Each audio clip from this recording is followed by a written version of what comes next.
Hi friends, welcome to யெஸ்மா சமையல். இன்றைக்கி நம்மளோட சேனலில் நம்ம பார்க்க போகிற ரெசிபி என்னென்னு பார்த்தீங்கன்னா, வாழைக்காய் வறுவல் ரெசிபி தாங்க பார்க்க போகிறோம். தயிர் சாப்பாடு, ரசம் சாப்பாடு, பருப்பு சாப்பாடு அப்படின்னு எல்லா சாப்பாட்டுக்குமே தொட்டுக்கக்கூடிய பக்கா வெரைட்டி சைட் டிஷ் தான் இது.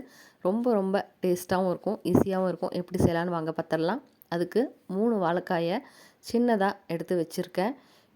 இதை நல்லா கழுவி சுத்தம் பண்ணி எடுத்து வச்சுக்கோங்க.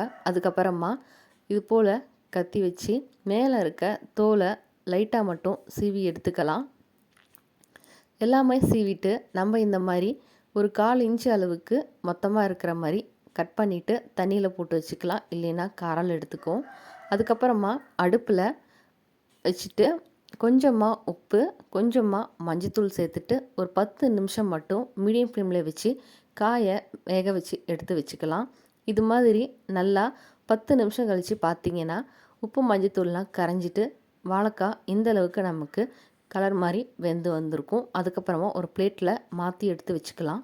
இதுக்கப்புறம் 1 ஸ்பூன் அளவுக்கு கரம் மசாலா சேர்த்துக்கலாம்.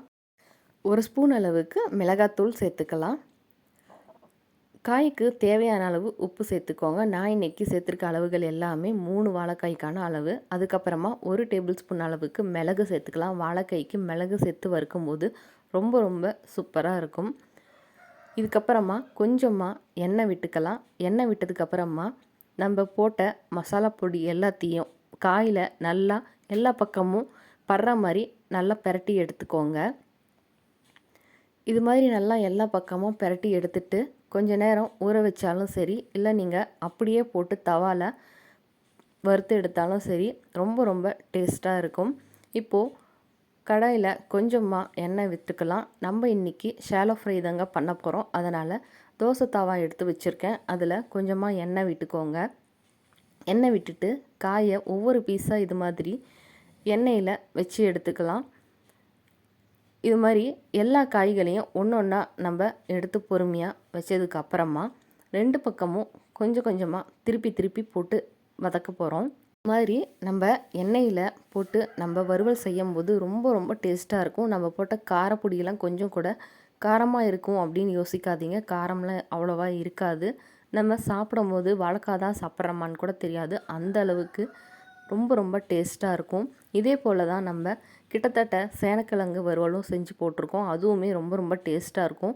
சேனக்கிழங்கு வறுவலோட ரெசிபி வந்து நான் லிங்க் கொடுக்குறேன் டிஸ்கிரிப்ஷனில். வேணும்னா போய் ட்ரை பண்ணி பாருங்கள். ரொம்ப ரொம்ப டேஸ்ட்டாக இருக்கும். அதே டேஸ்ட்டில் தான் நம்ம இன்றைக்கி வாழைக்காயும் செஞ்சுருக்கோம்.